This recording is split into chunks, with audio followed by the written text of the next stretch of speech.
অস্বাভাবিক বৃষ্টিপাতের কারণে ২০২৪ সালের আগস্টে ভয়াবহ এক বন্যার মুখোমুখি হয় বাংলাদেশের উত্তর পূর্বাঞ্চলের ১১টি জেলা। এতে ক্ষতিগ্রস্ত হয় ৫.৮ মিলিয়ন মানুষ ও অস্থায়ীভাবে বাস্তুচ্যুত হয় ৫ লাখের বেশি মানুষ। সবচেয়ে বেশি ক্ষতিগ্রস্ত ফেনীর ৪ উপজেলা। এরকম ফানি এরকম আমি আর দেখি নাই, অসম্ভব কত হয়েছে। এই ফানি কারোরা বগিলেই রাস্তা চলিয়ে এরকম আমি আমার ঘরের জন্য অফ পাখি আছে একবার ভাগে এরকম মনে হয়েছে। এই বছরও সময়ের আগেই শুরু হয়েছে বৃষ্টি, আর ক্রমেই বাড়ছে আশেপাশের জলাভূমির পানি।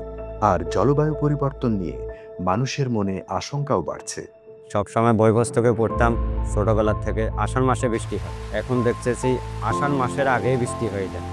তার মধ্যে দেখা যায় যে আজকে বৃষ্টি নেই, ৩-৪ দিন পরে আবার বৃষ্টি হয়, আবার ২-৩ দিন গ্যাপ থাকে, আবারও বৃষ্টি। জলবায়ু পরিবর্তনের এই বিরূপ প্রভাব থেকে বাঁচতে অনেকেই এখন অন্য শহরে পাড়ি জমানোর কথা ভাবছেন।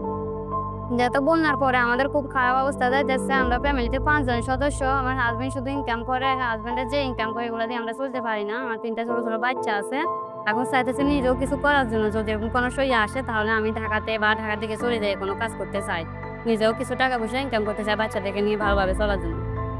বন্যার পর জাতিসংঘ উন্নয়ন কর্মসূচি ইউএনডিপি ক্ষতিগ্রস্ত অঞ্চলে স্থানীয় সরকারের সাথে প্রান্তিক মানুষের জীবনযাত্রা স্বাভাবিক করতে কাজ শুরু করে।